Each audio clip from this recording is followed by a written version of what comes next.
dal leen ak jàmm ami site internet Talibé Sonko TV li gën a fës ci bopp xabaar yi nag dañu koy door rek plateforme bi ñu dippee nag F24 ñoom nag na mun nañoo amal rek seeni manifestation ngir contre bu baax anam bi nga xamante ne rek moom la Macky Sall yoree bopp nguur gi ñoom ci ab communiqué ñoom F24 ña ngay woote képp koo xamante ne rek sénégalais nga daal di participer ci manifestation bi nga xamante ne dinañu ko amal niki suba rek yi moom fukki fan ak ñett ginnaaw bu 15 heures jotee mbir mu nu mel nag nekk événement boo xamante ne rek neneen dañuy ngénte lii di aar suñu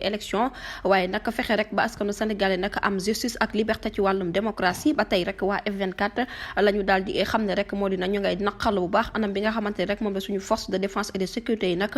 di songee askan yi ndax nag seen rôle dafa nekk mbir moo xamante ne rek daf leen war a sàmm seen karange waaye warul benn yoon rek di leen lottal rawatina di lottal seen aq ak seen sañ-sañ ñoom F24 nag nee nañ ñi ki suba fas yéene nañ rendre hommage ñi nga xamante ne ñoom ñoo ñàkk seen bakkan ci manifestation yi amoon ci diwaan bu Ndakaaru Saint-Louis Sikicoor ndax mbir mu nu mel daal nee nañ bu mu amati tey bu mu amati ëllëg ba tax nañu woo gouvernement bi ci jëmmi boppam mu daal di ci ubbi ay enquête ba noppi daal di ci jël ay mesures ba fexe rek mbir mu nu mel nag bu mu amati ba tey rek waa F24 ña ngay sàkku rek ñu libéré manifestants yi nga xamante ne jàppoon nañ leen mbir mu nu mel dafa jàpp na sax ay kidnapping la waaye nag jot nañu bàyyi leen ci nu mu gën a gaawee ba tey organisation bi na ngay daal di affirmer li nga xamante ne rek moom mooy solidarité ci membre am yi nga xamante ne rek daal dinañ leen jàpp niki aljuma bi ñu génn ku ci mel ni Daouda Gueye nekk membre ca Pikine bu yor comité exécutif bi ak ki nga xamante ne rek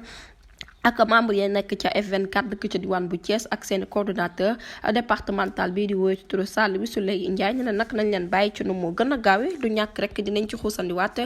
ci yeneen i jotaay xabaar jërë ngeen jëf ci teewlu bi bu leen fàttee abonné bés cloche de notification ngir amaat yeneen i. mbokk yi on s'est beaucoup battu pour un projet. te projet boobu mooy sauver le Sénégal.